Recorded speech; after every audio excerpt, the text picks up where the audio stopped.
নিজেরে খুব যত্ন করতে হয়, বুঝলেন তো? সময় নিয়ে গোসল করবেন, সাবান মাখবেন, শ্যাম্পু করবেন, চুল আঁচড়াবেন, তেল দিবেন, নখ কাটবেন, খারাপ লাগলেই হাতমুখ ধুয়ে অজু করে নিবেন, ঠিকঠাক ব্রাশ করবেন, পরিষ্কার পরিচ্ছন্ন পোশাক পরে ঘুমোতে যাবেন। এলোমেলো থাকবেন না, নিজেকে পরিপাটি রাখবেন, নামাজের বাইরেও দিনেরাতে কয়েক দফা অজু করে মনটারে শান্ত করে নিবেন।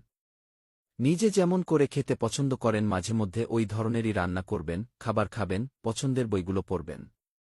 একমাত্র আল্লাহ ব্যতীত কারো কাছেই কিছু চাইবেন না, আশা রাখবেন না। নিজের যত্ন নিজেকেই গুছিয়ে করতে হয়। নিজেরে এক ফোঁটাও অবহেলা করা উচিত না। আশেপাশে অয়ত্ন করবার মতো লোকের অভাব তো নেই।